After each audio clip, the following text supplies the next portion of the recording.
There once was a girl named Niko.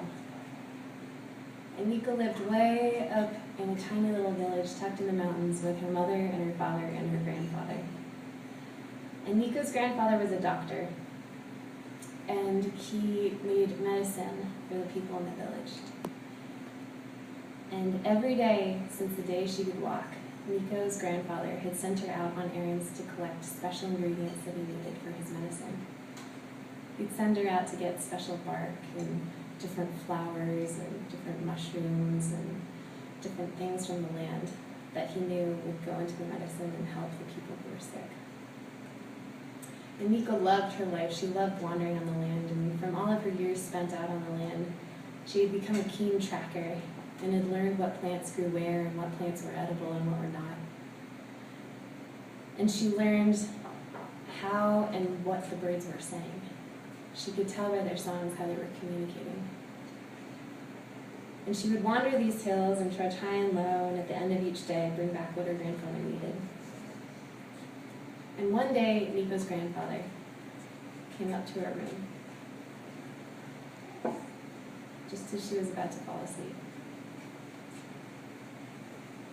And he said, "Niko, I have a challenge for you.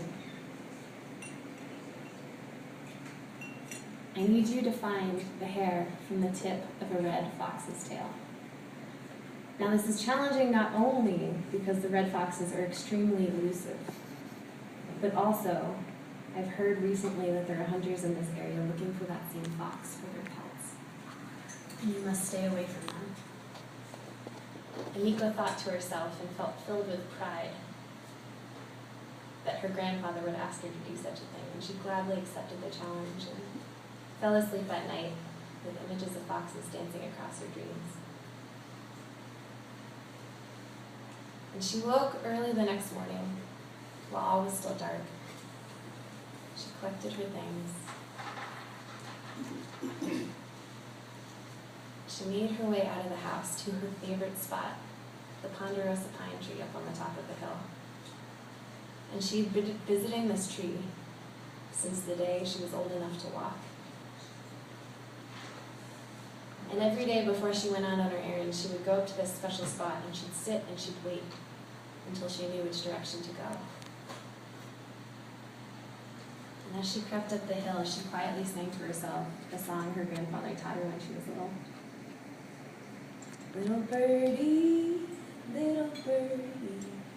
come and sing to me your song. Sing it now while I'm with you. I can hear you when I'm gone. She reached the tree and ducked underneath its boughs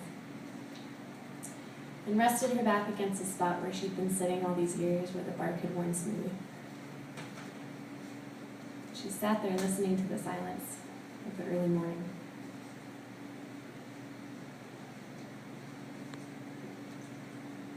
And soon she began to hear the first little cheep-troo coming from the boughs up above her head.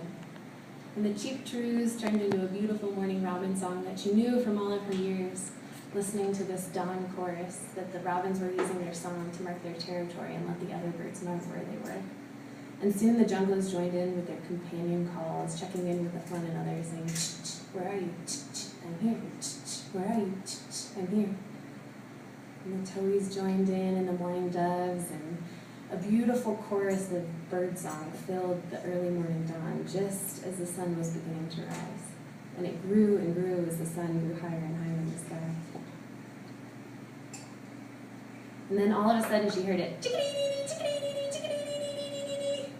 And Niko's heart began to beat quickly, and she knew that from the number of D's at the end of their chickadeeing and the high-pitchedness of their D's, that there was a predator nearby, and that the chickadees were alarming with this predator. And so she ran down the hill towards the sound, and as she got closer to where the alarm was going off, she crept through the bushes. And she hid behind one bush in front of a clearing and peeked out. And she saw a red fox flash across in front of her and dart behind a tree where the chickadees were chickadeeing. And it trotted off into the forest behind. And from all of her years out on the land, Niko had become a skilled tracker, and she was able to follow the depressions in the grass and the tracks that the fox left behind it. She wandered all day long, following these tracks up and over the hills and down through valleys and through crazy, shrubby areas, till the shadows of the trees began to grow long. As the sun was beginning to duck behind the hills, Niko's stomach began to rumble, and she realized that it was too late to begin her journey back home. So she set herself a trap and snuggled underneath a tree and fell asleep. The next morning she awoke and went to go check the trap. And whatever had set off the trap was gone. But she was excited to see that the fox tracks were leading away from it. Even though she was hungry, she was distracted by her find. And she followed these tracks down a hill to a little area. And she peeked up behind the tree and saw a little fox head poking out of a den. And her heart began to beat quickly. She thought, this is it. I found the fox's den. I found it. But then she realized, how am I ever going to get the hair from the tip of that red fox's tail? And she sat there thinking to herself. And she realized that, it was beginning to get dark, and she needed to head home to tell her family where she was, otherwise they would worry, and she really wanted a good meal. So she went home, and that night, over supper, she told her grandfather what she had found. Grandfather, I found a fox's den. This is it. We're going to be able to get the medicine. And he said, I'm glad to hear that. Because Mary's grandmother, who's been sick and who needs the medicine, she's getting worse and worse. And we need it. But do not let this make you be impatient, Niko. Do not forget all the lessons that you've learned from the years of being out on the land and watching the animals and learning from them. Do not forget patience, and do not forget gratitude, for when the time comes to collect that hair, take it from a place of thanks. For we are fully dependent on all the land and the other living animals around us. Now go to sleep and get some rest so you can start out early tomorrow morning. And the next morning, Niko awoke and made her way back to the den. And she found a little tree, a little ways off, where she just sat and waited. She didn't see the fox anywhere. And she sat ever so still. And from her time watching the owls, she had learned how to get her vision to expand so that it included the periphery on either side of her face, so she could see a lot farther in the distance as she waited there. And soon, out of the corner of her eye, she saw the fox coming back towards its den and didn't move, for she knew that if she moved a single muscle and startled the fox, it would be gone. And the fox came back to its den and sat there a little while and went down and came back up and moved in and out. And Niko just watched the fox and watched how it moved. And she did this for weeks. She watched and waited and watched and waited. And she watched how the fox moved so quietly. It could move so quickly and so quietly without scaring away what it was stalking. It would take its paw and it would place the top part of its paw down on the ground and then slowly roll into the back of the pad so as to not make anything snap underneath its feet. And Niko watched how the fox would pounce around the holes of its prey, pouncing when just the time was right to do so. And she grew very fond of the fox. She loved the way it would sleep in the sun and curl its tail around its little nose and the almost invisible whiskers above its eyes. And gradually, she was able to inch closer and closer and closer to the fox's den. And she would also confide in the fox. Niko would tell the fox about things she couldn't tell anybody else, and she'd whisper them ever so quietly. And the fox eventually grew accustomed to Niko's presence and allowed her to get closer and closer and closer.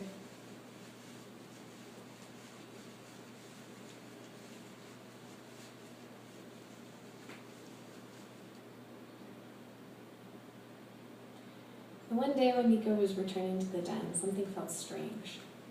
The grass was trampled in weird ways, and parts of bushes were broken off, and she couldn't figure out what was going on. She got closer to the den. and her blood froze. For in front of the mouth of the den, she saw giant poop tracks and little trickles of blood in the grass, and her worst fears had come true, she thought to herself.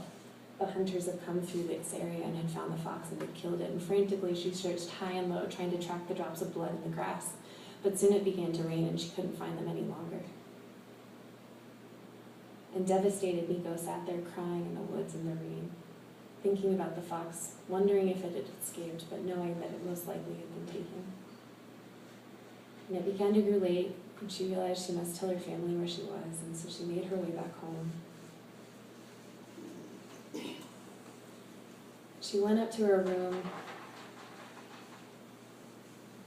and she spent days in her room just drawing pictures of foxes, refusing to go anywhere.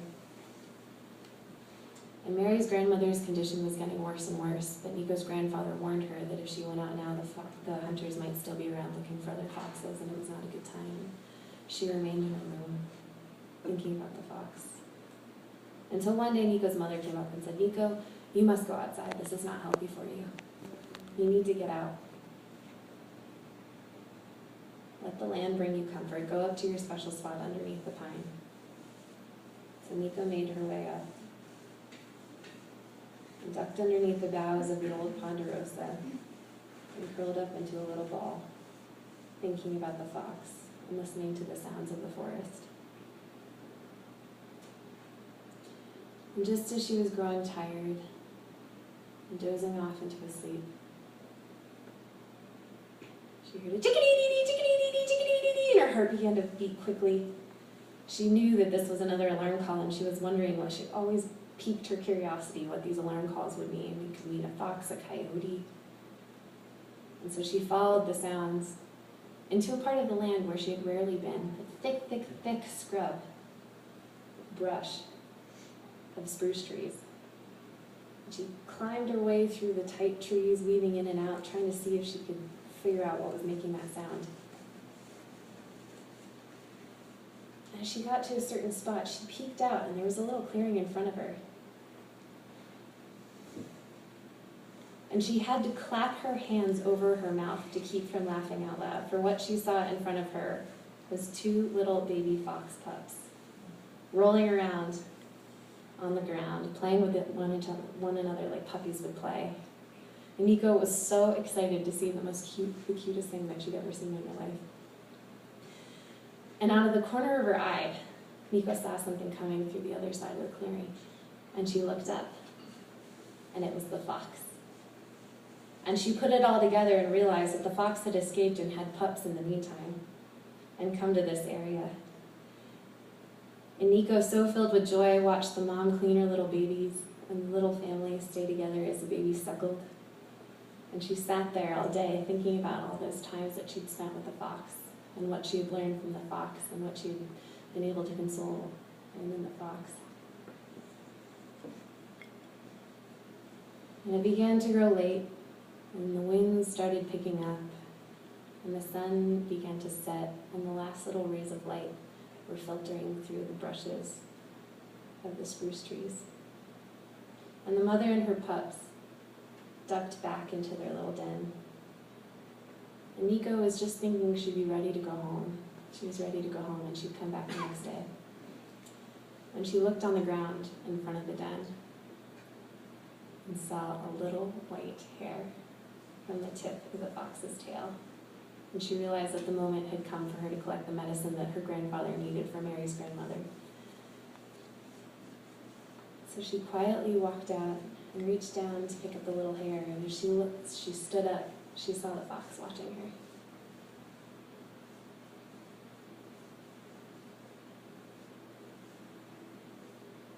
And in her mind, she thought again through the moments of patience that the fox had taught her. And she thought about all of those days watching it and what the fox's hair was going to provide for her village. And with a little blink, she thanked the fox. And the fox watched her as she made her way back to her home, back to her family, where she gave the hair to her grandfather, who made medicine for Mary's grandmother. And all was well.